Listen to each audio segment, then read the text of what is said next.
Good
afternoon.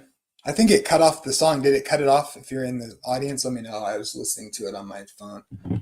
I may have been copyright striked or something, but hit me at 1 if you're out there. So I got Amber.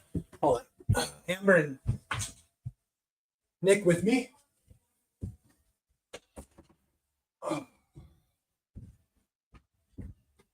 Hopefully the background noise is okay. So let me bring them in. So tag me with questions. Let's bring Coffee Boy. What's up, man? Are you there? Yes, I am. There he is. And we got Amber. That's right. I stayed with Amber last weekend. That was nice. Thank you for having me, by the way. Yeah, it was fun. We had for the few minutes that I saw you, it was a lot of fun. Yeah, that was fun. We ate at we had Euros. That was good. Yep. Huge Euro. Could barely finish it.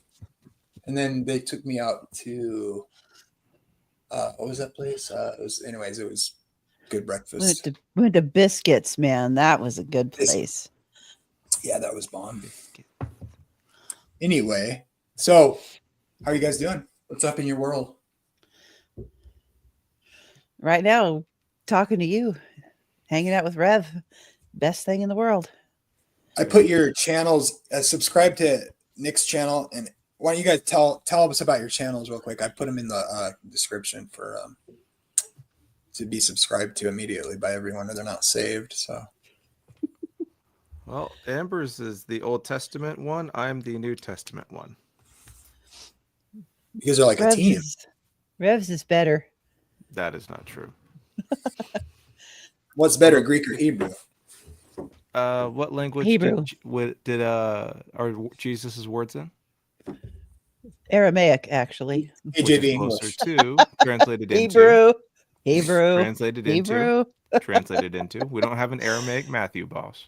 Translated into Greek, which means they started in Hebrew. Yeah, but we don't have that, do we? That doesn't matter. It started in does. Hebrew. Didn't the Greek fix the Hebrew because there's only like 8,000 words or something? I mean, Why are you trying to start trouble? Although wood chip too. I know. Well, I mean, they have a very limited language and they're very strict. So I was just playing. That's why when you have only like 4,000 words, you got to invent meanings to make the language interesting. So. Well, that's because we don't need words to be pedantic, head obsessed frog dissectors. That's what. Well, what do you think about? I mean, they do have a limited vocabulary. What to do about that? I mean, Oh, what and do a bunch of scruffy looking cow herders know anything about the God? So there's that too.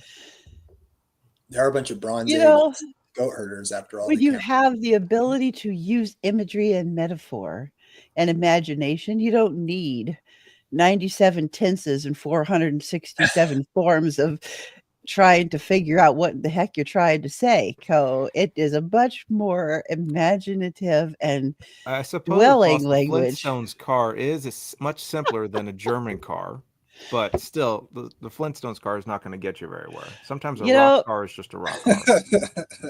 the Greeks have been mad that they are late to the party since they were late to the party, and they just need to get over themselves. That's it.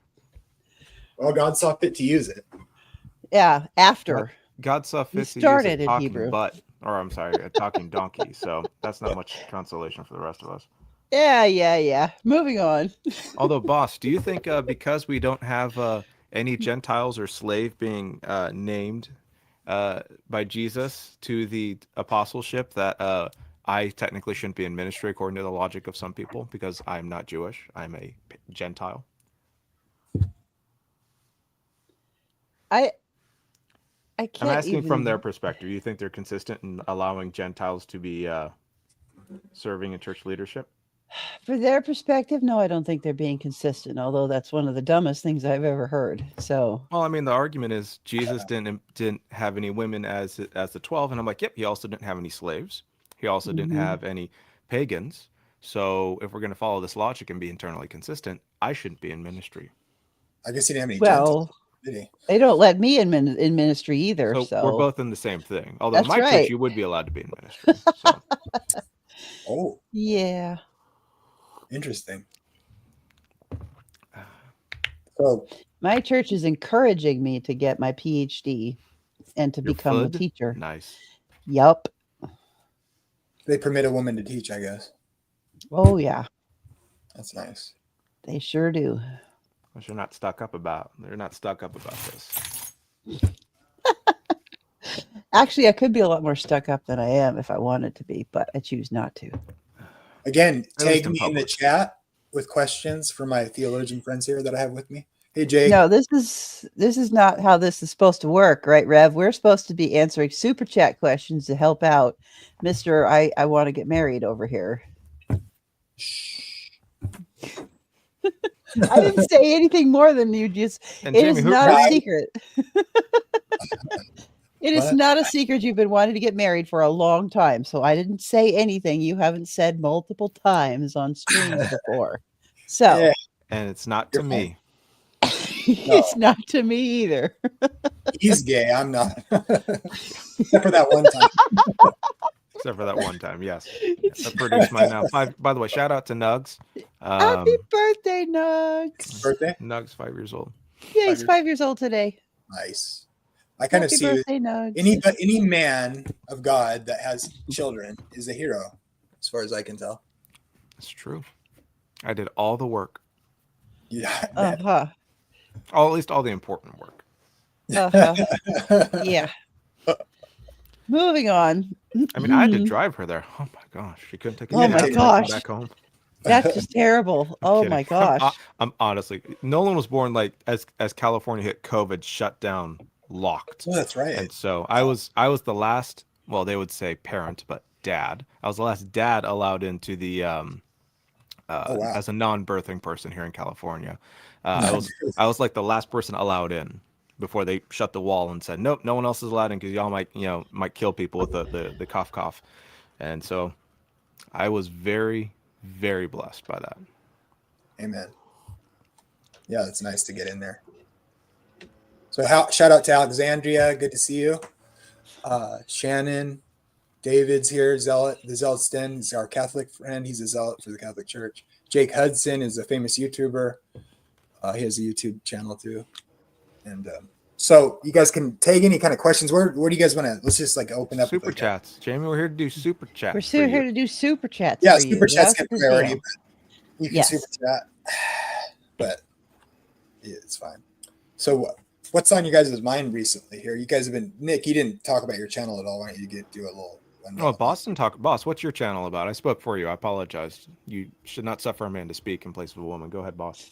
I am so used to it that I just sit here and pray and for the another thing, unsafe. Boss, about this whole thing with your channel. I'm kidding. Okay. about your channel, woman. He's just, never mind. I'm going to let that one go. My channel, focuses on the Old Testament, and we talk a lot about canonical narrative. Right now, I just started on Wednesday a series about Torah, and we are going to get into some really cool stuff. A friend of ours, Adam Tibbet, is coming for all of them, actually, surprisingly, and his channel, Linguisamo. Some of you guys, if you haven't subscribed to Linguisamo, definitely go do it. He is deep into the ancient Near East. He is taking multiple biblical, like, not just the biblical languages. He's got not Akkadian. Ugaritic, I think. Oh, he speaks Ugaritic, but this semester he's taking not Akkadian. It's that other A one. Anyway, Assyrian. No, I don't know. It's too much of a Friday for that. Anyway, so he and I are going through. So yeah, on Wednesday we talked about defining Torah. What is it? Explaining it, helping people figure out the multiple uses of the word, and when to tell when people are using it in which kind of context, clarifying and undoing what the Greek did to the word law and the misunderstanding there. And that was a lot of fun. And the next week we're going to be talking about the narrative and the structure of the first 5 books, so Genesis through Deuteronomy, getting our heads around what's in those books, those stories, some structure, the narrative, the canonical order, why that matters. Then we're going to be diving into some more stuff as we go. And so it's going to be a 5-part series about Torah. And then after that, Leighton Flowers is going to be coming, and we're going to be talking about his. Nick is joining us for that conversation too, actually. And we're going to talk about reading the Old Testament in canonical order of the Tanakh and why it matters. And because I gave Leighton a homework dare to do, to read it in that order, and he actually did. So he's going to come talk about his experience with that. Did it change his mind on anything? Did it make a difference? Was it weird? Did he like it? Like, it's just kind of that kind of thing. Just to expose people to the idea that reading the Old Testament in different orders, canonical order matters for understanding this narrative story that's trying to be told.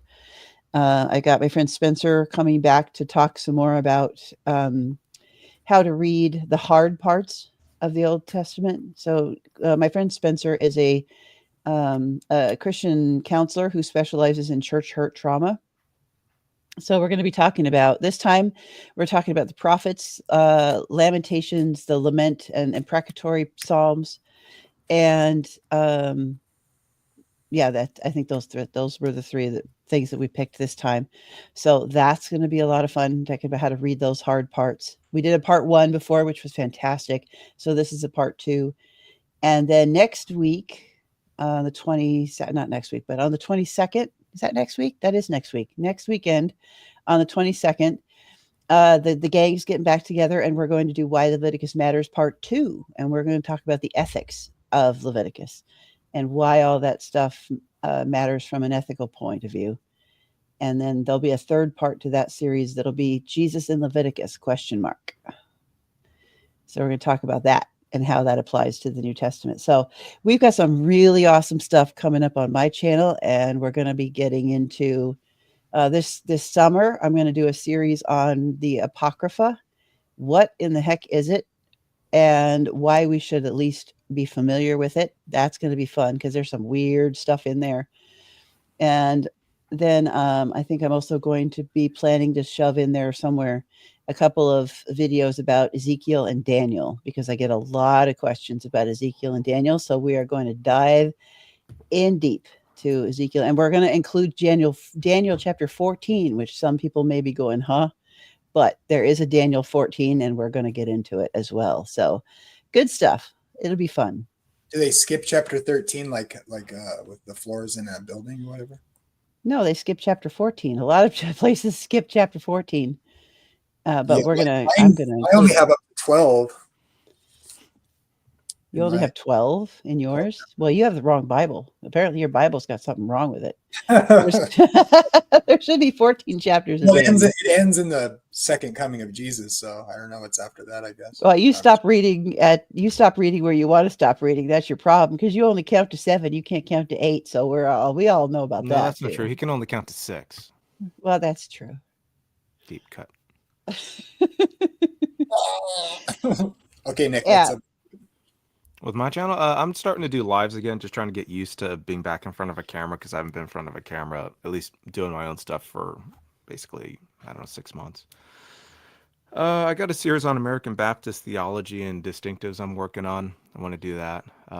Priesthood of all believers, and just kind of the stuff like that. I do have a series on women in ministry I want to do, but the more I do that, the more I realize that every single word of these texts I need to look at. And at this point, I've got 3 dissertation to work on and 2 other books I want to work on. And so, just that sort of stuff. I'm doing lives where I talk theology, New Testament studies, stuff like that. The series, so we'll see. It really just depends on when I have free time to actually get on and do stuff. And so, this week is my week off from church. The first Sunday, I am not preaching since September of 2023. So it's nice to have some time off for this. So yeah. In 47 days, Rev and I are getting tacos. Mm-hmm. That's very important. Is that ETS? And these will be consumed. That's right. Is it ETS? No, just because. Oh. Actually, my husband's coming down for his college reunion, and he was like, "I'm going," because he went to school in Claremont. Ew. And exactly, but I was like, "Well," he's like, "Do you want to go?" And first I was like, "Well, no, I don't want to go sit around on a campus and watch you talk to people, because that's no fun." And then I was like, "Wait, Nick, okay, I'm going." So I'm gonna go hang and get tacos with Nick while my husband does his college reunion stuff, and that will be much more fun for me. Definitely. Hold on. I guess I'll ask the first question since I'm not getting any. Are you a saved-based worksationist, and what does that mean to you?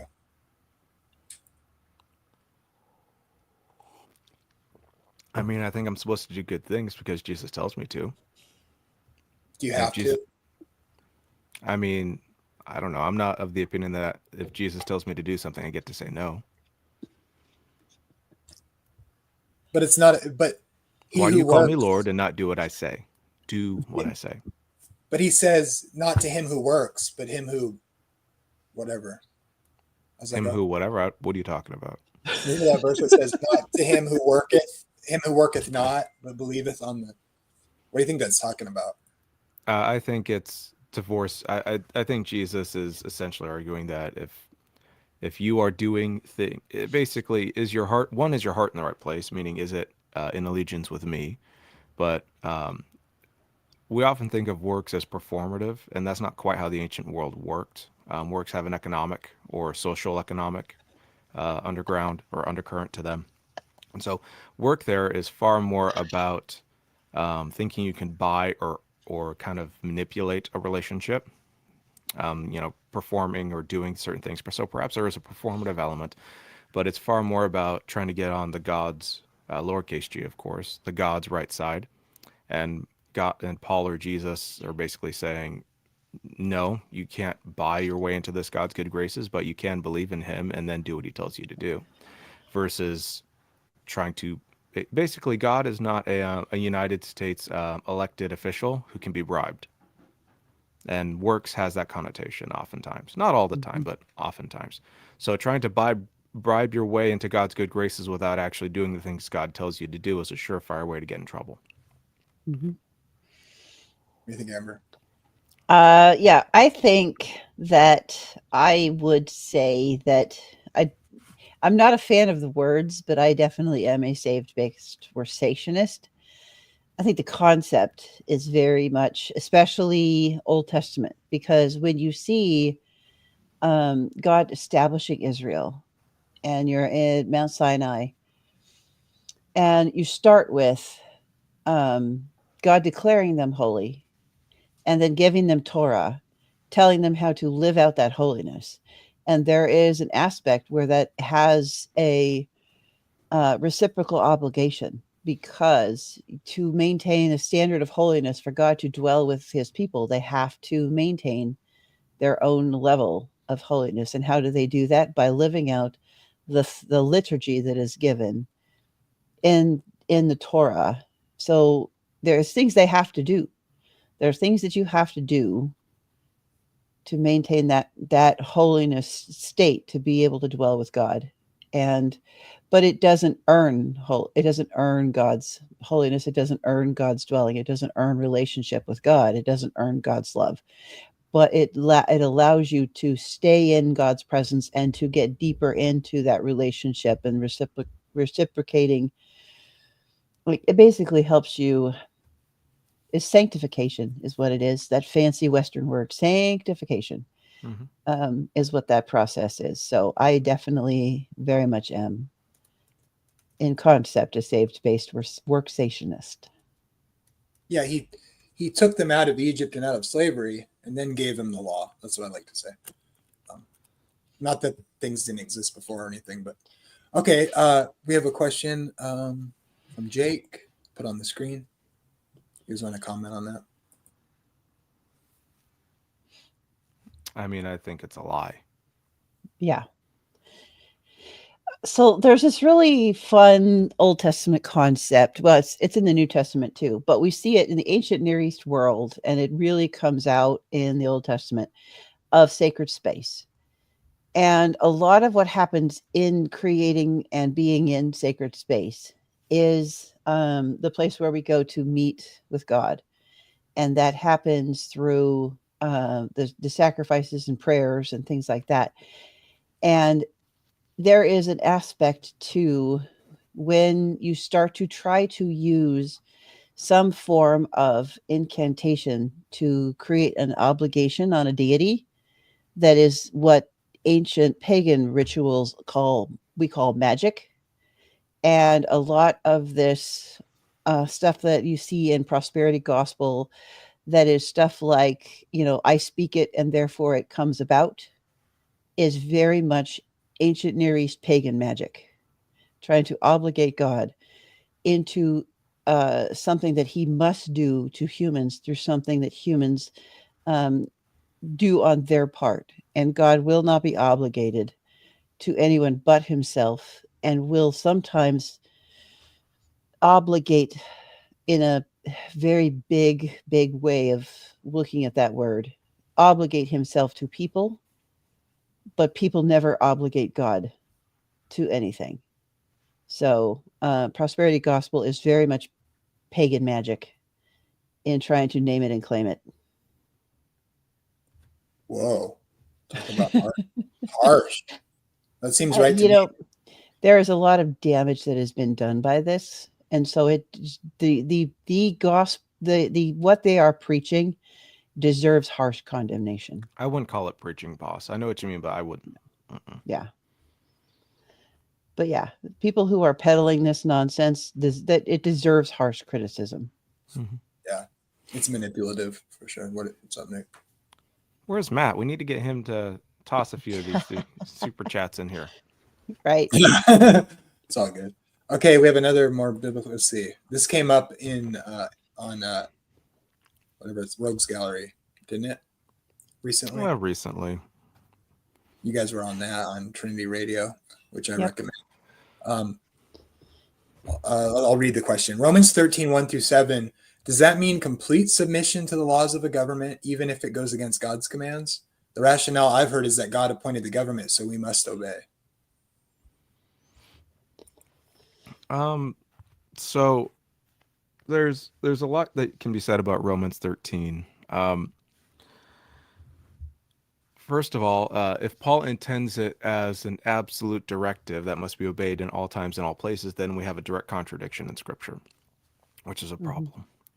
Because if you read the book of Revelation, for example, there's not a lot of submission going on there. And Paul's whole ministry and mission and pastoral context is not in line with the Roman Empire because he's giving the gospel. So he's already being a holy pain in the butt to the Roman Empire. And so is the church he's writing to, church with Phoebe, Junia, Andronicus, and all of them. And so, on the one hand, I don't see it as affirming an absolute, universal, at all times directive. When you write to a beleaguered Christian community that has no weapons, no means of fighting back, no means of survival outside of keep your nose down and honor God and try not to do anything stupid, so you don't get killed. Well, what's a good way of thinking about it? Well, survival. You need to survive. And so Paul will urge submission or ordering oneself underneath that state, but also one must realize that the state itself claimed a sort of divine or sovereign authority over things. And Paul says, no, they are subordinate or subsidiary to God. And so he is not saying that everything the state does is operated by God, or that God is the one who's kind of behind all things, like the puppeteer of the state. Rather, God is the one who stands over the state. And last I checked, a state that acts in injustice and unrighteousness is not something Christians should support or be part of. But also, Christians are not insurrectionists. Our acts of insurrection are through holiness and countercultural theology and through mission and righteousness and justice. And we just are not part of this. We do not baptize the state. And so you can give deference to the state if you wish. In many cases, it's wise to do so for their survival. But Romans 13 is not a blanket declaration of things. God will judge the state in the end. And last I checked, the same wording and language is used in 1 Corinthians 15, where God, when Christ, I should say, puts all things beneath his feet. And that includes all rule and sovereignty and power. And those are all destroyed. And so we should be very careful about unilateral deference to the state when God is the one who will ultimately extinguish it. So the state is temporary. It should be righteous, and when it's not, God will judge it. And for us, we exist under the specific reign of the Lord Jesus Christ. Yeah, I'll just quickly say, to me, it seems like the text kind of assumes a separation. Also, hey, C-Cell, good to see you. Check out C-Cell's channel. She's just getting started. Yeah, to me, it kind of assumes a separation. So sorry, Christian nationalists. Sorry, Well, it brings up an interesting question, Jamie. Should Christians be voting? Should Christians be involved in this whole process? Now, again, I think, given that, right as citizens, we should. But often we make politics the end all and be all rather than us creating an entire reality where voting is considered a righteous deed, not a bag of party tricks. And I think for a lot of us, not all of us, but too many of us, there is this tendency to basically think our vote is the ultimate reality of what will happen. And last I checked, Jesus Christ didn't need our vote to be king. Yeah. What do you think, Amber? Yeah, amen.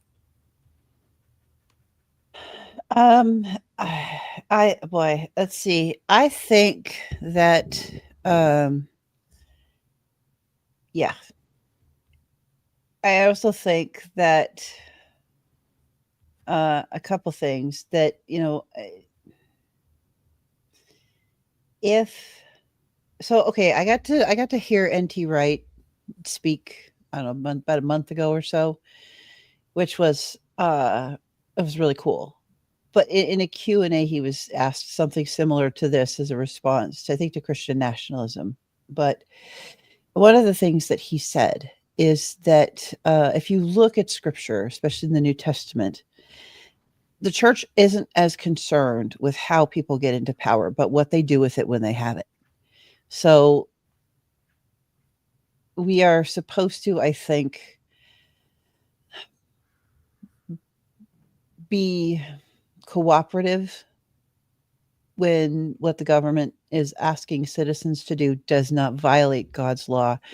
And we also have a voice in being responsible to holding how government uses power to account and to be accountable for that. So one of the ways we can do that in our American context is by voting.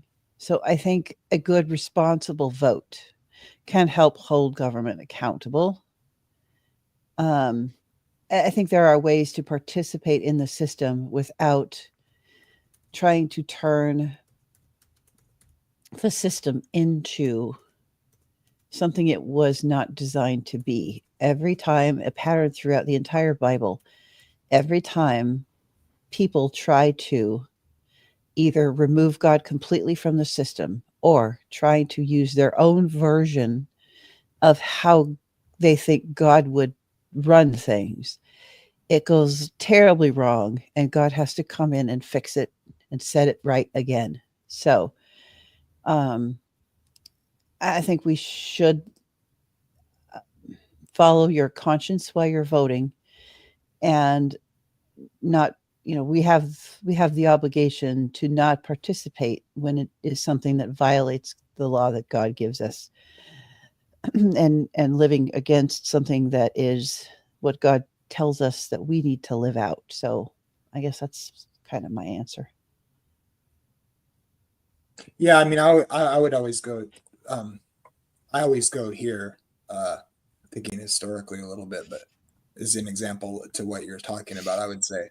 I mean, Jesus said, I mean, if the state inevitably gets involved with the church, they're going to start executing heretics and things like that, and that's just like inevitable. But Jesus said, here in Matthew 13, he says, when he's giving this parable, let's see, where is it? He said, they ask if they should pull up the tares with the wheat, and he says, no, don't do that, basically. And let's see, I think it's earlier. Yeah, he says, sir, did you not sow good seed in your field? How then does it have tares?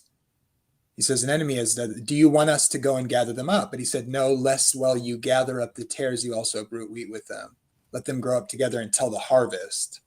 And at the time of the harvest, I will say, first gather up. So he's going to do the separating, right? I'm going to separate the sheep from the goats in Matthew 25. Don't you try to do that. That's not your job.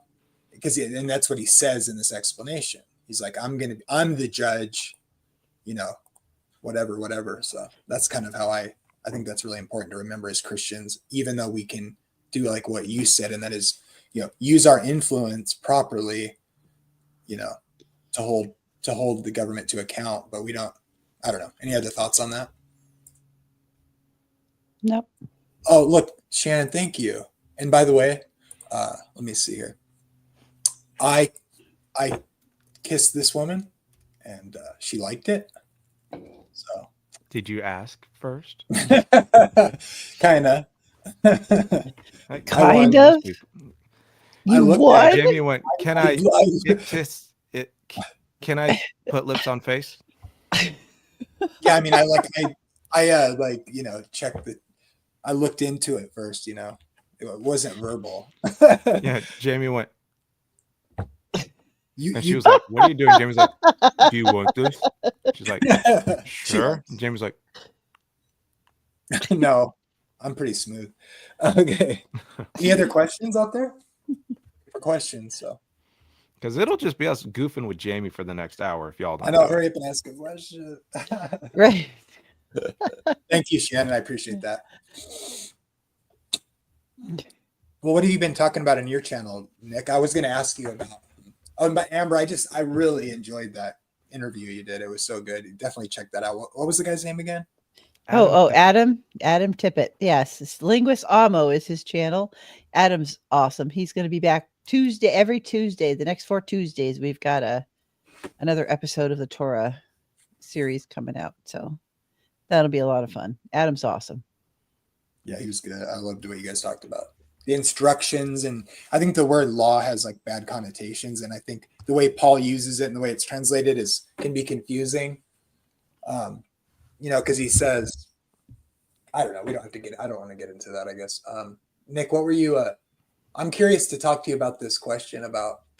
This comes up a lot, like that one you did recently, where talking about conversion when you go between Christian denominations. Mm-hmm. Tell me about that. Why do you think people? Oh, here we got another question. But you want to answer that? What do you give us a little? Like I said, definitely. Sorry, I got distracted. Definitely. I'll answer the question real quick. In light of Matthew 6:24 and Matthew 22, shouldn't Christians vote to remove money removed in God we trust from our money? Yes, because if you put in God we trust on the money, you have to put all others pay cash on it. So I say, yep, I'm all in favor of not having God on my money, because the last time I checked, God has not been at the forefront of our minds when we spend our money. So don't need God on my money. Do you think we have God on our money? I think God views our economic system as probably among the most exploitative, oppressive, narcissistic, horrific things, at least since the last evil regime. So putting God on money doesn't sanctify it. In fact, I think it makes it far worse. But I'm also not in favor of putting God's name on gold or stones or copper. Especially if you think about it, you hold up a coin, in God we trust, whose image is on it? It's not God. It's not Jesus. It's a dead president. So apparently Nietzsche was right. God is dead. Anyway, so conversion. I'd be curious to get Boss's thoughts on this, and I might push back a little harder on some of the stuff I said in the original video. But the original thrust was this: if the Christian tradition, and if you want to see this, the fruits or the seeds of this conversation, go watch Faith Unaltered on the Ecclesia. It was me, Boss, and Tyler Fowler. And I brought this up to get Tyler's thoughts and Boss's thoughts too, just kind of how this all works. So go watch that. That's towards the end of the video, I think, right, Boss? It was like the final third of that live. Yeah, I think sounds about right. It was towards the end. Then I did a live on it because I was curious about the question. But the point I would make is this: is the Christian tradition, Baptist, Protestant, Orthodox, Roman Catholic, are all part of the same great stream. We might call that the great stream of the Christian tradition. Outside of that are tributaries like the Jehovah's Witnesses, Islam, all those sorts of, folks that are not, no one who is in the stream and faithfully within the stream would consider that to be part of the stream. It's not to say they're not their own stream, but they are not part of our stream. And that is something and that boils down to a few different arguments and kind of ways of thinking. But, the Trinity, the bodily resurrection of Christ, I would add the enduring legacy of the church. And I'm being very vague with how I'm saying that because there's different ways of understanding that. But that the church of Jesus Christ has survived. And I'm not trying to say more than that, but I'm saying it in a way that people can affirm, even if they wouldn't want to affirm it of the other. They at least would affirm the idea as a principle. And that Jesus Christ will return in glory to judge the living and the dead, and his kingdom will have no end, as the Great Creed says. And so I'm like, Orthodox, Protestant, Catholic all affirm that kind of basic axiom or axiomatic of Christian theology and Christian history. Now there are tributaries that flow from that, but they flow from that great river. So you have the Baptist, kind of flowing. It's not that they flow away; they're still fed by the same source, the same river. And so the Protestants or the Baptists may go that way, the Eastern Orthodox may go this way, but they're all part of the same tributary. They're all part of the same source or river. And I argue that because we're a part of the same source and river, it is inappropriate to use the language of conversion. And because the New Testament does not use that language in that way. Conversion is repentance and a change of mind and a complete reversal of previous ideologies and allegiances. So unless, for example, a Presbyterian, a person who is Eastern Orthodox becomes Presbyterian, believes that they were not a Christian when they were Eastern Orthodox, conversion is not a biblically appropriate word to use to describe the shift or the move or the swimming over. I mean, the language of swimming, the Tiber's, whatever. Swimming, across the stream, you're still part of the great Christian tradition. You're still part of the stream. You have not gotten out to go to the JWs or to Islam or anything of that. And so that's why it's not, and one of the pushbacks I got was, you are operating from a Protestant perspective and that's unhelpful. And I'm like, well, I'm not Eastern Orthodox or Roman Catholic, so I can't really argue from your perspective. That's insane. Like, sorry. But the difference being, most of the comment pushback I got was not that I wasn't fair, it's that I wasn't Roman Catholic. Or I wasn't part of that. Now, the Eastern Orthodox pushback I got, some of it was very helpful because and I'm going from I don't have the exact comments. I'm going from memory, impression and memory. The pushback I got from some Eastern Orthodox was, well, these things you dismiss, which I didn't dismiss. I actually think those things are very important.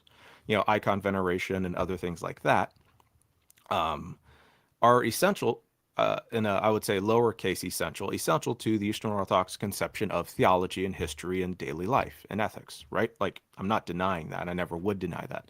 But what I'm saying is that is not to the exclusion of the things we do share.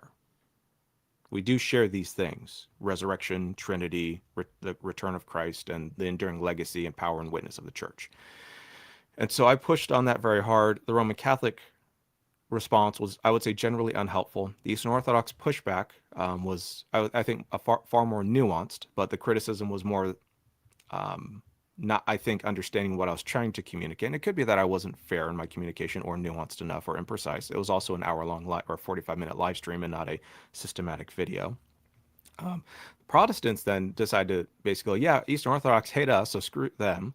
Or we don't like Roman Catholics because they're awful and they did this. And I'm just kind of like, okay, it's as if, and my big critique of all the comments, and there's like 160 of them last I saw, was none of you are actually engaging with the substance of what I'm trying to communicate. That we have this shared unity, this great stream of the Christian tradition that we all share at base fundamental level, that we all share these. Now, you might take that and go somewhere else with it.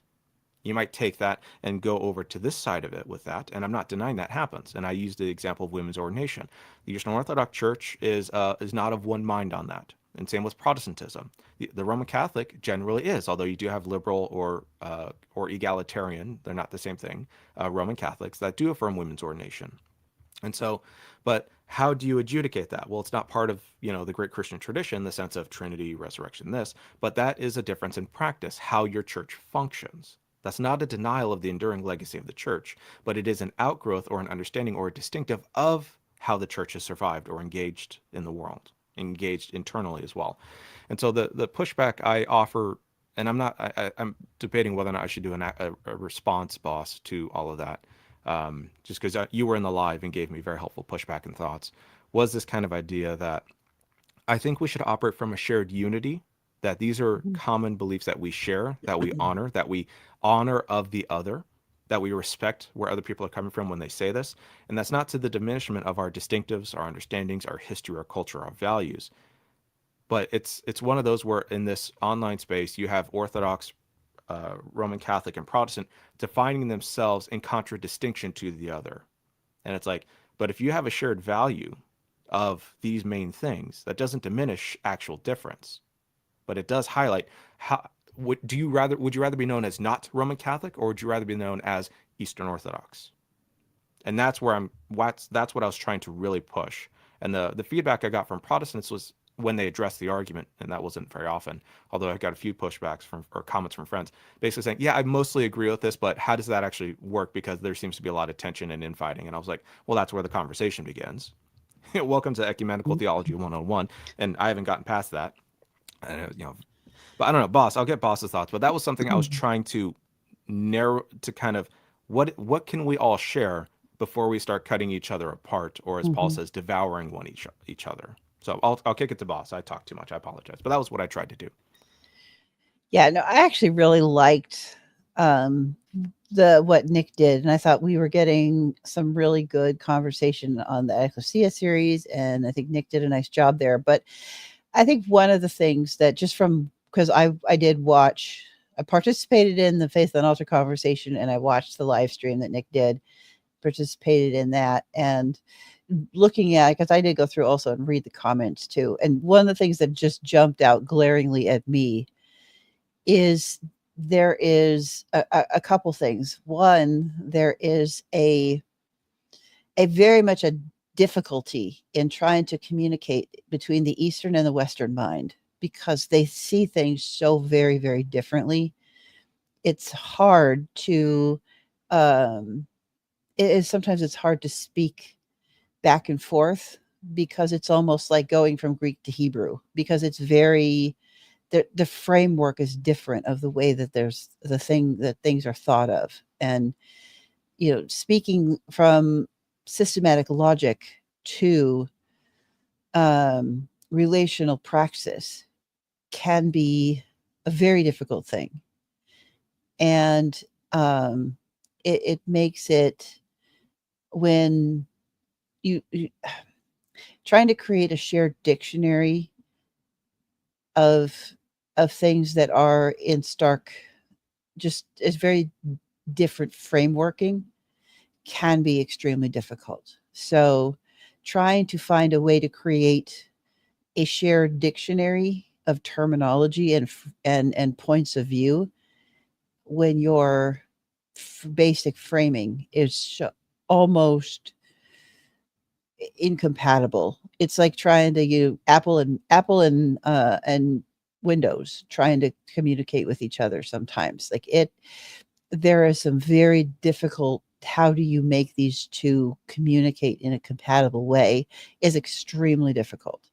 So that's the first place. And the other thing that I saw a lot of is all of the camps.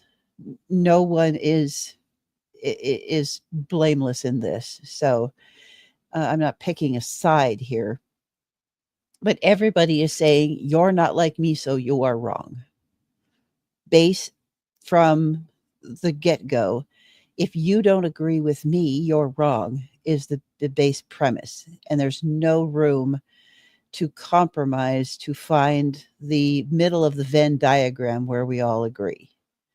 So I think backing up to look at the Venn diagram that Nick was trying to say, hey, look, the middle of the Venn diagram, we've got Jesus. We've got, there's some basic things we all agree. We agree on the Trinity. We agree on who, Christ is. I would throw, for most people, I would throw baptism in there. We have different interpretations of what the significance of it is, but most all of us have some form of baptism.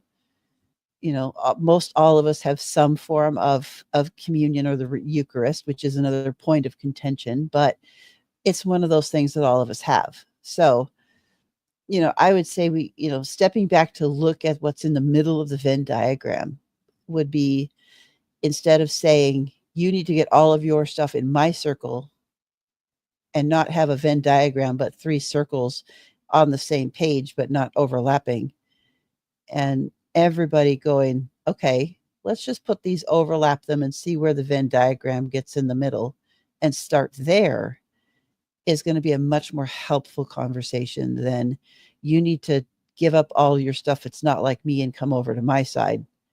Because I think the biggest thing, and this is one of the things I appreciate when you understand some of where the Orthodox are coming from, is you will hear a lot the framing of, we talk about what we know. We know where God is in our tradition because this is where our tradition has lived for 2,000 years. But we cannot speak to what we do not know. And they will not, honest Orthodoxy will not say, you are or you aren't, because we just don't know. But they will also say that God works outside of what we know. We just can't define it. And so we dare not say where God cannot go. So where God works, there God is. I think that gives a lot of room to start a conversation. Okay, but yeah, blah, blah, you're not saved. Got it. So I think there's a lot of room for conversation to be had. But again, I'm also with Nick that I am at the very beginning of Ecumenical Theology 101. So, I know, and just from what I saw a lot of in the comments, and not to be meaning to be disrespectful, but there seemed to be a lot more from Protestants and Catholics of, you're not my brand of whatever, so you're automatically wrong. And more of the Orthodox pushback going, well, that's not exactly what we meant when we said that, but we didn't express it in a way that you understand. So understand what we said. It is what it felt like to me in the comments, but that's just my interpretation of that. I thought the Orthodox pushback was generally helpful. There were a few comments where I was like, yeah, you didn't watch the video. That's always fun. But the pushback, some of the pushback I got, I thought was helpful, was basically, there's a lot more to what we believe than what you said. And I'm like, sure, I'm not here to give an exhaustive, systematic breakdown, although I'm not sure that's possible, of Orthodox theology, at least in 45 minutes. But trying to get to the absolute center of what it is that we share, not denying the differences we have. And I think some Orthodox have been pushed around so much by Protestants, or have pushed Protestants around so much, is that we carry with us the legacy of snarl that makes it very difficult for us to go, okay, hold on, let me put the sword down and actually ask a better question, rather than, why do you do this? Why do you Pope lovers and this, and all that sort of stuff. So I think it may just be that, like Paul seems to be arguing, maybe we need to put the dividing wall of hostility to bed a little bit before we have these conversations. And that may just mean we have to have serious conversations about the hurt we have and the problems we have, and do a little bit of trauma repair. But just a thought.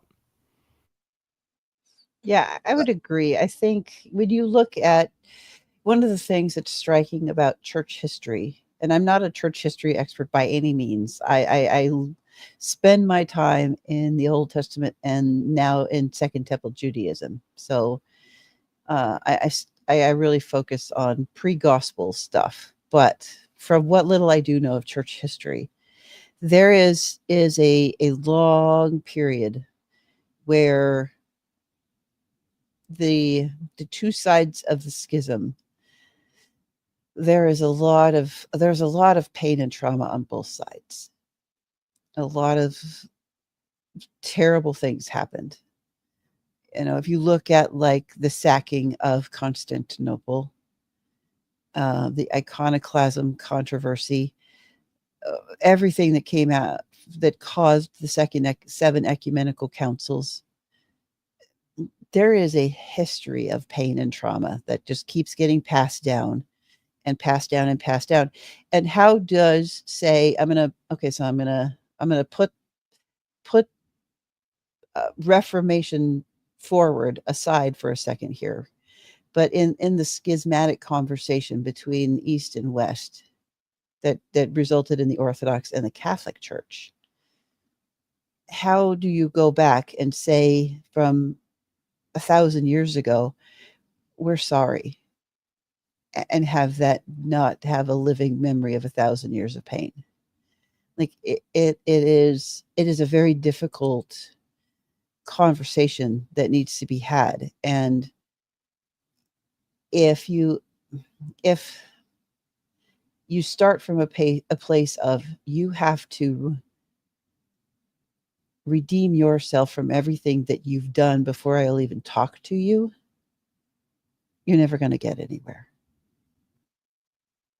And then you've got the Protestant Reformation coming, rubbing everybody's faces in it. And the Orthodox, are kind of watching that fight going, well, that's wrong coming from wrong. And we don't want to get injured again by another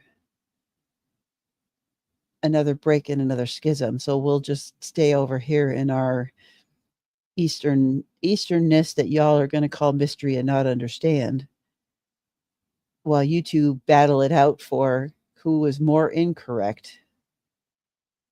It's very easy to see why the three circles don't communicate well. Word. I'm just wondering why you're a heretic. I am a heretic. Yep. Okay, so yep. There's a question on the screen. Do you think it's harder or easier to be a Christian in today's world than the past? Depending on your geography and the government that is in charge, that's a yes or no. In China, it's probably equivalent to the first century. Here in the United States, much easier. Yeah. What do you think, Amber? Any thoughts on that one? Yeah, I definitely think it's going to depend on a lot of things. What time period are we talking about? Where are you living? What what vein of the three circles are you living in? Trying to be not a follower of certain reformers in, 1600s Geneva was a dangerous thing to do. Being a Christian in the very beginning, 100 years of the church, very dangerous thing to do. Being a Christian in China right now, very dangerous thing to do. Being a Christian in Syria, is anybody paying attention to Syria right now and how many hundreds of people have been massacred in the last week? It is absolutely abominable how terrible it is to be a Christian in Syria right now. There was a guy, I think 2 days ago, refused to take off his cross necklace, and he was macheted to death. It is absolutely horrible what is going on in Syria, and nobody's talking about it. So I think every period in history there's places where it's been terrible to be a Christian. So I just think we right now in America have it cushy because we have not been persecuted. Yeah, there's people wearing Gucci preaching a prosperity gospel on cable TV, and then there's people being hacked to death. Ugh, yuck. Okay, here's one. It's a good one.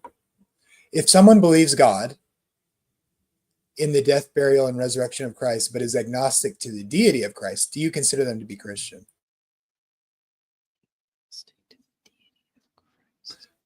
Boy, I'm wondering what exactly that means. Could you be a Christian and not be sure about the deity of Christ, but let's say believe scripture that Jesus rose from the dead to save humans in the incarnation, but you're just not convinced for whatever reason in the deity of Christ? I'm gonna hypothetically, like, I think you have to believe in the deity of Christ. Okay, like, you have to know who Jesus is to worship him properly, and it's inappropriate to do otherwise.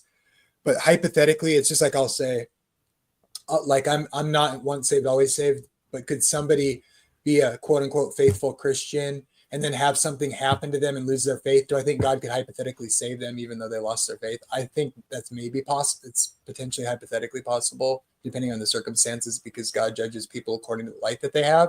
So there's a part of me that says it's possible, but generally speaking, kind of an ideal statement, no, you can't deny the deity of Christ and be a Christian. That's my answer.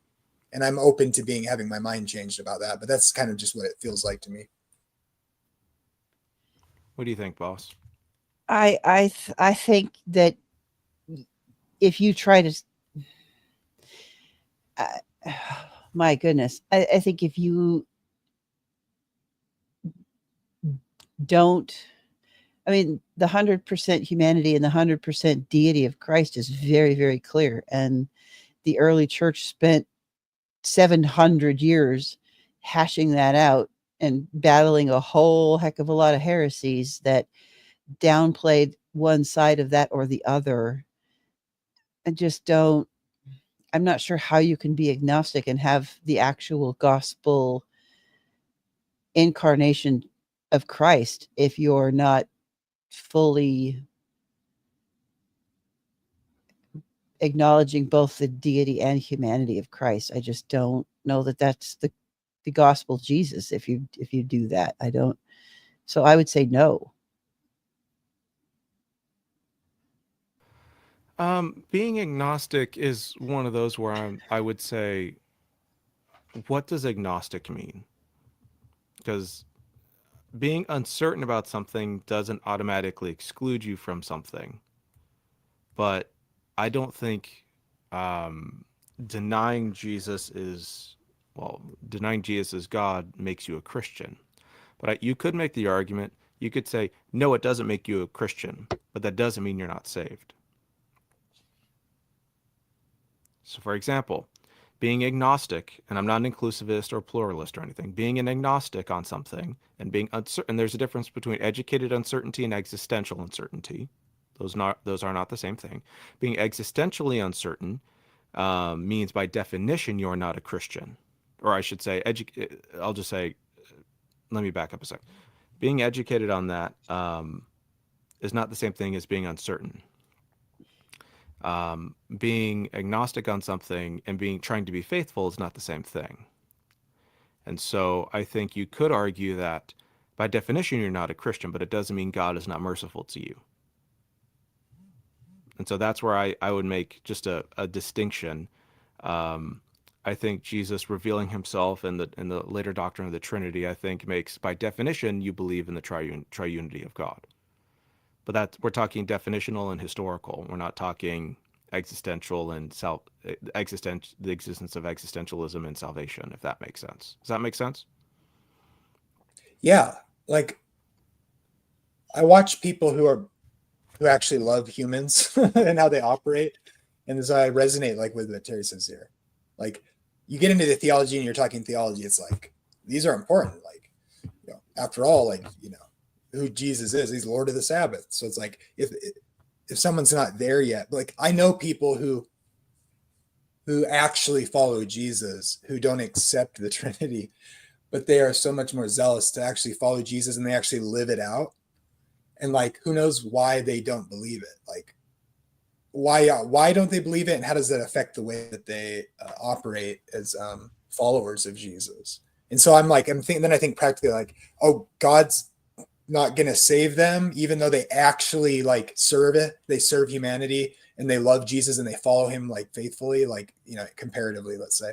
And it's like, do I really think God's going to, because he didn't affirm that proposition.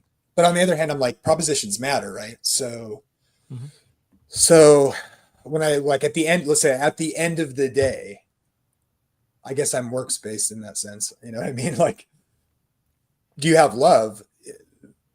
Does God care about what you like? To me, it's almost like the reason the Trinity is important is so like on a historical level, it's like, so you recognize who he is so that you will do what he says, right? Mm-hmm. And so like at this point in history, it's like, maybe you've been brainwashed to just where you just can't accept, like you think the Trinity is like incoherent or something, but you're zealous to follow after the Messiah. I just have a hard time condemning those people. That's kind of where I'm at. Like when I think about it. It's one of those things where I kind of go, does Jesus want us to know who God is or not? And if not, then sure. But if Jesus is the full revelation of God and wants to show who Jesus is, or rather, Jesus wants to show us who God is, then the answer is that I think, yes, Jesus does want us to know who God is. And if he is God in the flesh, as the New Testament seems to say in many different ways, then getting that wrong means you're not going to understand who Jesus is. And you may act righteously, but that's not the same thing as being a Christian by just mere definition of the term. Sure. But God is also, I think, incredibly merciful. And I don't think God sits up there like Santa Claus. But I also don't think God appreciates it when people who know better don't live righteously and believe righteously. Good point. Especially people who claim his name. There's a tension there for me because it's like, I don't think you're saved by your works, but I don't think God's like, well, you gotta affirm this proposition. And it's like, because I'm thinking about like what you're saying, like the people who, when it says God's going to judge people according to the light that they have, what the heck does that even mean if not taking into account mitigating circumstances based on where you are in the world, in what time and place? What were you going to say, Amber?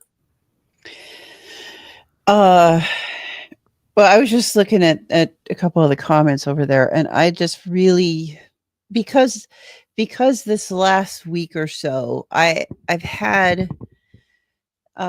have fielded several questions from people about the Trinity, and am starting to really get a better appreciation for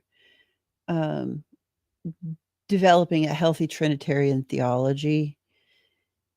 That I think it's a very important thing to understand the Trinity and to have a solid Christology. And I don't think it's one of those things where God's gonna, to say, well, okay, you flunked the quiz on Trinitarian theology, so you're not saved and you're going to go to hell. But I do think that there's a reason why that it is something that is brought up so much in the entirety of Scripture, and the developing picture that we see that God is revealing what's going to become what the church calls Trinitarian theology from Genesis to Revelation. I mean, it's a garden to garden process for God to reveal that, because humans are slow and we have a hard time understanding something that we are not going to, in this temporal existence, fully be able to get our heads around.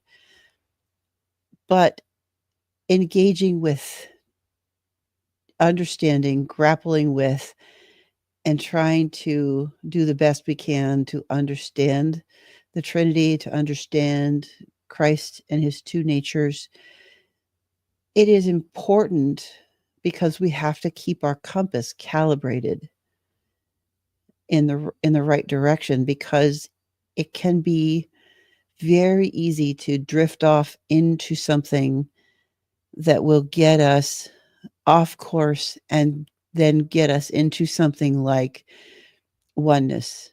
Because, and in some conversations that I've had with oneness folks and friends, over a while, there are many of them that, for some weird reason, are actually Trinitarian in denial and don't want to acknowledge actual Trinity, but they are Trinitarian and just don't, for whatever reason, don't want to admit it. And then it's like, okay, well, we're saying the same thing. You're just not wanting to express it in Trinitarian language, which I don't understand, but it is it is what it is. It's PTSD from the Reformation. Is what it is. Sometimes I think there's some pride involved. Sometimes I think there's just confusion. Sometimes I think there's misunderstanding of language.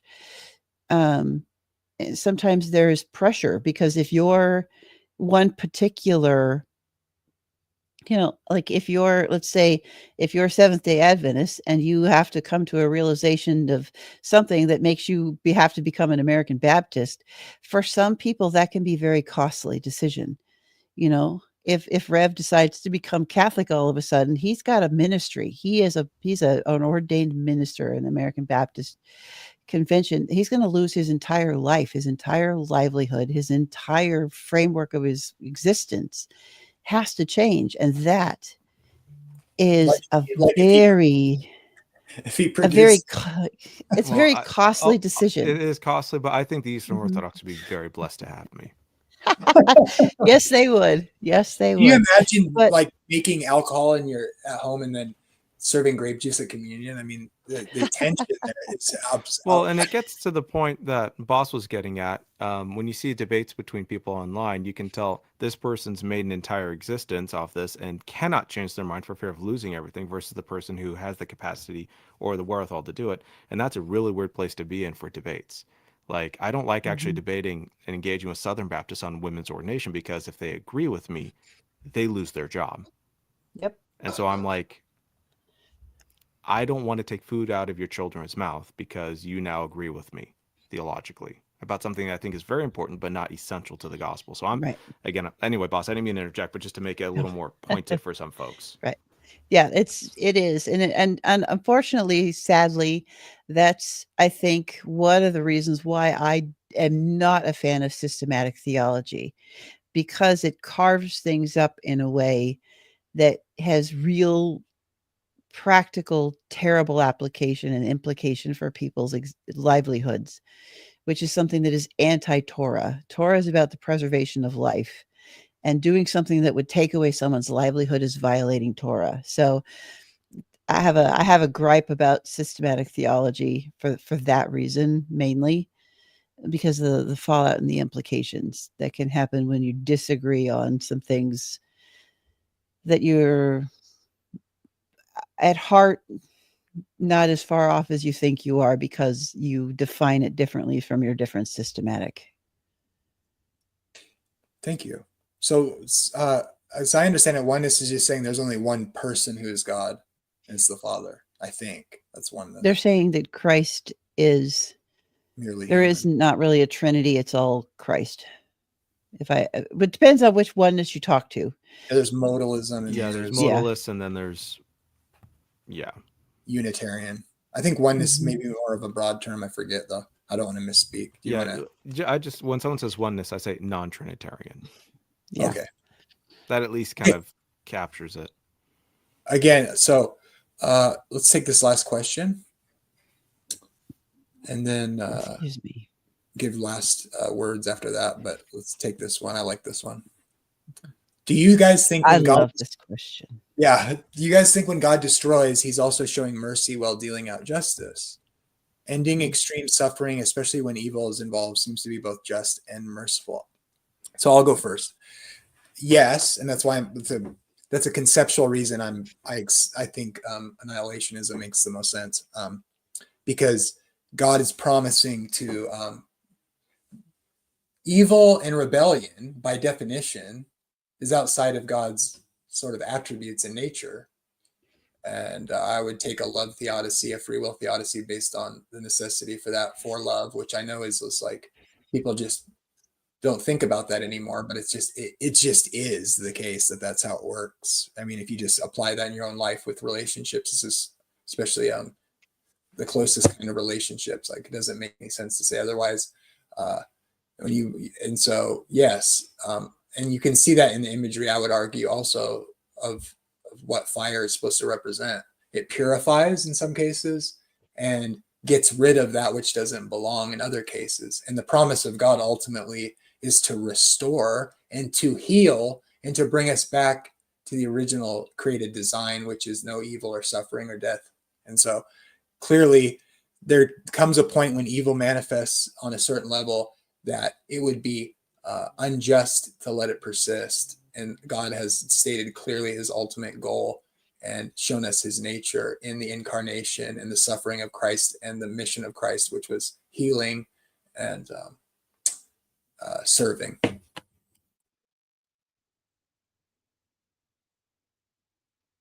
Go ahead, Rev, and then I'll answer after you do. For the sake of expediency, I'll just say yes. I think in many instances, yes. I think God destroys mostly because sin is oppressive and perverse, and it eats people essentially from the inside out. Mhm. So I would say yes. It is a mercy to the oppressor that God does so in his justice, and it's also good for the people who are oppressed because they get their freedom and liberation in Christ. So, yeah, in a nutshell. Okay, I'm going to say absolutely yes, but I want to to contextualize that a little bit because and I usually always do that Old Testament because that's where my focus is and that's what I love to talk about. So in the ancient Near East world, this idea comes out in that there are worse things than death. So when you see things like the destruction of Sodom and Gomorrah, you see the destruction of Babylon, you see the destruction of Assyria, and a lot of those other places that we see that are destroyed in the Old Testament. A lot of those chaotic cultures were involved in things like infant sacrifice, cannibalism, and there was a lot of demon possession. There was a lot of really dark, horrible things. So, like if in those places, if you were a woman, you had no right to even your own body. So if any man could at any time grab any woman he wanted and have his way with her at all. And there was, I mean, it was to us unimaginable how terrible some of the ways that they lived. And so in there's a lot of to be said for that. We don't understand that sometimes death is a mercy, and sometimes it is the way to cleanse the contagion. And so absolutely, absolutely, it is destroying can be mercy. So yep, that's my answer. See my private message there? Sure. Okay. So again, thank you guys for joining me. I appreciate it. Shannon, thanks for the super chat. Do you want me to answer that, Jamie? You can if you want. Sure. So you want to put it on the screen for people? Yeah, let me put it on the screen. There you go. We'll end it with this. Nick, can you be that and still be a Christian? if you are living a celibate, holy life where you are engaged in holiness and you are abstaining from sexual immorality, which would include same-sex eroticism and all that sort of stuff, then I would say, yes, you can still be a Christian. Christianity affirms that people can believe and engage, or I should say, Christianity affirms that sinners are in need of sanctification, holiness, righteousness, and cleansing found in Jesus Christ. I think you can be all sorts of things and be a Christian, provided you put those things to death and that you continually live a life of holiness, that you are celibate, that you are committed to the life of the church and committed to faith in God and to living out the ethics found in Holy Scripture. So for me, the answer is yes, provided they live righteous, faithful, holy lives as God has called them to do. Any thoughts, Amber? I would have the exact same answer as Rev there. Yep. We baptize sin, or rather, we baptize sinners, not sin. Right. Right. Yeah, and it would depend on how you define being that thing. Can you be that thing? What defines making you be that thing? Well, depends on how you answer that. Whatever, dude. That's the right answer. I agree with that answer. So, and I have videos on that you can watch if you want to. But yeah, you don't. If someone's like, so obviously, if you had somebody in your church and you baptize them, you would not permit them to live that active lifestyle, obviously, right? No, I say, yeah. boss, go ahead. I'm sorry, please.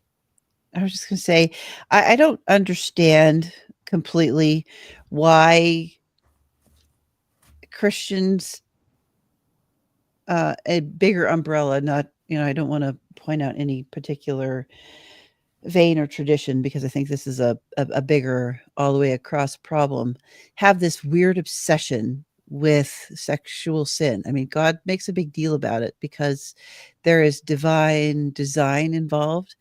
But for some reason, we like to fixate on the LGBT question and make it a sin in a very weird, obsessed kind of way. You don't see people get as upset about divorce or gluttony or, any other that can be life-destroying sins. We focus and fixate on this one in particular. And it comes down to, like Nick said, is we don't baptize the sin. We baptize the sinner, and then we work to teach them through the process of sanctification, bringing our desires and our will in alignment with God's, and God will deal with the temptations that we face, no matter what those are. So if you're going to say someone is a Christian or not based on their beliefs of being LGBTQ or not, I'm going to argue that is the same thing for everything that is that one sin that we just can't seem to let go of. We're all going to be guilty and face the same dilemma. Do we live out in our sin, or do we struggle with that sanctification to bring that will and that desire in line with God's design? So it's not a single sin problem that is the definer of whether you're saved or not. Well, and Paul's concern with Gentiles was that they were, that in their mind, I mean, Gentiles, for lack of a better context, were very much like the United States, at least in how it's kind of gone. That sexual ethics is more about sexual non-ethics and the Greco-Roman world and all that. So when pagans are coming into Christianity and being baptized and sanctified, Paul's having to teach them, you're not allowed to be baptized here in the waters, then go out and have sex with, men can't have sex with men, women can't have sex with women, you're not allowed to abuse your slaves, and all that sort of stuff. And so Paul's entire belief in all of this was trying to get, and I think accomplishing, Paul says in 1 Corinthians 6, such were some of you, people that were previously engaged in sexual immorality, violence, degradation, homosexual sex, and all of that, but they've been washed, they've been cleansed by the blood of the Lamb. So that, and if you take purity language seriously and atonement language seriously, then the idea of being cleansed doesn't mean that your desires go away per se, although I do think that happens for many people. But your desires toward Christ and towards his call to be sexually holy as he is sexually holy overcome that desire. So desire becomes transformed and desire becomes reorientated towards God. And I think if you look at Paul seriously, Paul was both a pastor and a theologian, and he cared deeply about how people act. And so I think there's a really important element of how God engages with us when it comes to sexual ethics, and how God very strongly desires human beings to be in right relationship with him. And I, at the end of the day, I just say I hold to Jesus' sexual ethic in Mark 10 and Matthew 19. In the beginning, God gave them male and female, and the two shall be one flesh. And Paul believed that. And well, yep. And that's basically how I see things. So I think this question I'll let you go, Amber, in a second. I just say, I actually take this question kind of seriously. I mean, then the next, he said, was Paul homosexual, Nick, in your opinion? That's stupidest thing ever. But this thing, I kind of relate, I kind of resonate with this question, because it's like, how can they take it for like just in bad language here, but it's like, because pastors will say, well, just don't act on it. It's like, well, Jesus talks about transformation of the heart. And so it's like, but I don't accept that anybody struggling with homosexuality who is turning to Jesus, I don't think, oh, if you have homosexual desires, I can say that person automatically isn't in the process of conversion or isn't serious necessarily about. I mean, we can't say. I mean, I don't know. There's all sorts of perhaps genetic and abuse that can cause these issues in certain circumstances, et cetera, that sort of thing. And I'm not prepared to say, well, if you have homosexual desire, it just means you're not sincere about wanting to be a Christian. And like you said, like you'd be called to a celibate life. That would be sort of my position. So, but I'm not, but I kind of resonate with this sort of question. But sorry, Amber, what were you saying? We can come back to that. That's okay. Well, it goes along with this, because I think it's Paul is in the New Testament, they're doing the exact same thing that is God did with Israel. We are pulled out to be separate. We are pulled out to be holy. We are pulled out to be an example, so that people who are not in Christ want to be in Christ, because we look so different in an appealing way. And that means that is, again, going back to the idea of sanctification and growing in relationship, that is growing in holiness. I think we have a basic understanding of holiness problem in our current context. And I really love, I had to write a paper on Gregory of Nyssa's sermons on the Lord's Prayer. And I really struggled with that at the beginning, because he talks about this idea that in prayer, we become cleansed and so filled with holiness that there is no room for sin and evil anymore. But that takes a lifetime of dedication and practice. And I'm starting to come around to the idea that he's right. I don't think we reach perfect, but but it is something we should attain to, and that will crowd out and diminish all of those things that are not in line with God's will. Well, and it's confrontational. Choose this day who you will serve. And that's the hard part about being a Christian, is when Jesus says, I am Lord. It's like, well, just got to start living like that. And it's not easy, especially in a culture like ours that promotes it, celebrates it, and corporatizes it and sells it. The church should be the place that says that currency has no oxygen in this holy space. Yeah, I'll just like this sort of question here. My views on demon possession are like, I'm not decided on it. And I had a whole stream on this with people from different perspectives that was really interesting. You can find from like a few weeks ago. And I'm very open about not knowing how to think about this, but I would say I believe in demonization and possession, but I think the idea is that, like, I think demons influence people, but I don't, where that line is I don't think people know. I don't think anybody really knows how that works. But so demon possession or sexual preference. I think it's way more complicated and nuanced than that. So, but I'm not sure, and I'm open to different ideas. I would just say you can't actively live in that lifestyle and consider yourself following Christ, it seems like. But at the same time, I don't think it's just willy-nilly. You just choose just like, oh, I'm going to be homosexual or not. It's just like, it's so much more complicated than that. So I'm just like, I have, so like there's some other comments. He's referring to me. I said, could you be a Christian and be homosexual? In the sense that you could struggle with a desire, and that's a process of change. I would argue that you might struggle with your whole life, but you could choose to follow Christ, even though you have some sort of tendency for whatever reason that I wouldn't claim to know for sure what that is. And so that's what I mean by, so it depends. Do you find a homosexual by doing the act and living the lifestyle, or for your desire, your inward desires, which may or may not be a result of your own decisions in every sense or in every case. And so when I say you can be homosexual and be a Christian, I mean, you can have tendencies, because Jesus talks about, like, it's about the heart. That's why I made up that thought experiment about who's more gay, the guy who just constantly wants to do the act of homosexuality, but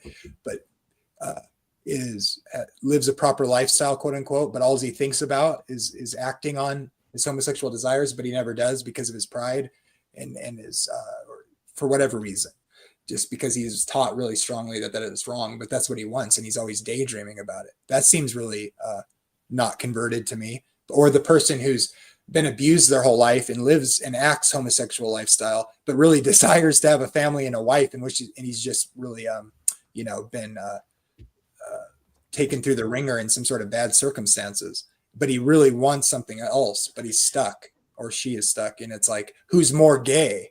Like, they're both gay in a sense, right?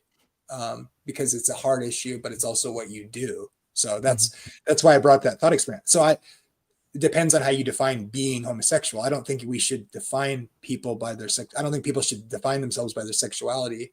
And I think they should follow what Jesus in the Bible teaches. So that's my answer to that. You guys I'll give you guys the last word. Anything you want to say or whatever, it's fine. Goodbye. No, I feel I answered the question in line with basic Christian traditional teachings on sexual ethics. Yeah, I agree. I think that it's been asked and answered. Amen. God bless you guys. Thanks everybody for coming and for the questions. I appreciate it. And God bless you.